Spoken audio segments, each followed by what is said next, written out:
Assalamualaikum warahmatullahi wabarakatuh. Perkenalkan, nama saya Faisal Rijaldi, NIM 1911511145, kelas pagi C. Di sini saya akan menjelaskan tentang sistem informasi manual ke sistem informasi terkomputerisasi. Yang pertama, slide pertama yaitu tentang identifikasi sistem informasi. Poin pertama yaitu adalah nama sistem, perancangan aplikasi, penjualan bahan bangunan toko Ali Makmur. Poin kedua adalah permasalahan pada sistem.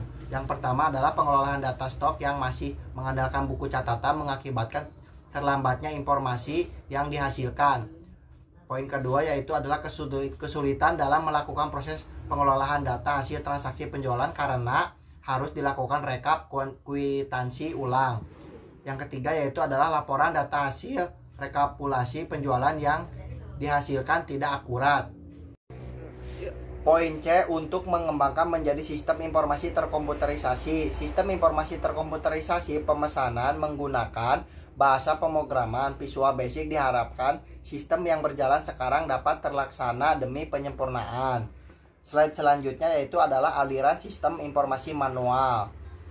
Yang pertama itu dari tabel itu adalah yang pertama adalah pelanggan, terus kasir, lalu pemimpin. Selanjutnya adalah permintaan barang, lanjut ke kasir, lalu ke pengecekan, dan keluarlah faktur penjualan. Nah, faktur penjualan itu terbagi melalui ke pelanggan, lalu buat laporan penjualan.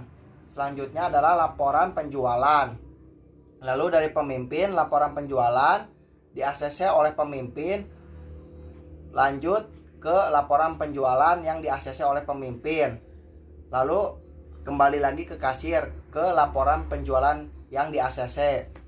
Slide selanjutnya adalah aliran sistem informasi terkomputerisasi dari pelanggan, kasir, dan pemimpin. Dari pertama itu pelanggan, permintaan pelanggan, lalu kasir, permintaan barang, cek barang, dan buat faktur, lalu faktur penjualan, lalu ke pelanggan itu juga mendapatkan faktur penjualan, lalu cetak laporan penjualan, lanjut ke pemimpin untuk ini laporan penjualan di-ACC oleh pemimpin, keluarlah laporan penjualan yang di-ACC oleh pemimpin, lalu kembali lagi ke kasir yang telah di-ACC oleh pemimpin.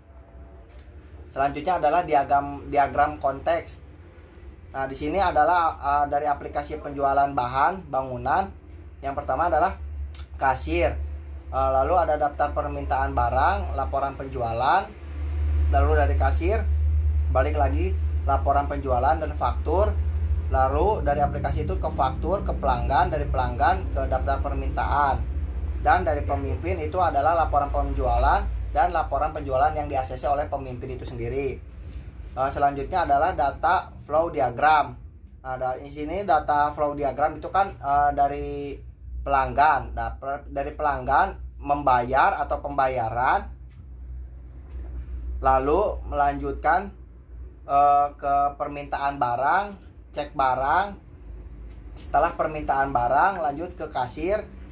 Selanjutnya data pelanggan, masuk ke entry data pelanggan, lalu data pelanggan itu masuk ke transaksi penjualan atau pembayaran yang menghasilkan cetak dari penjualan laporan tersebut.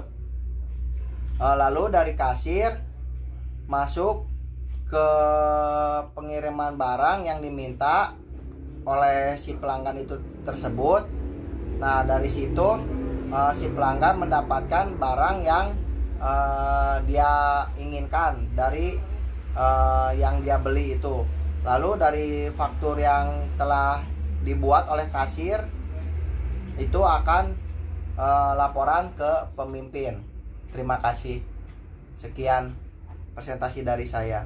Wabillahi taufiq wal hidayah. Wassalamualaikum warahmatullahi wabarakatuh.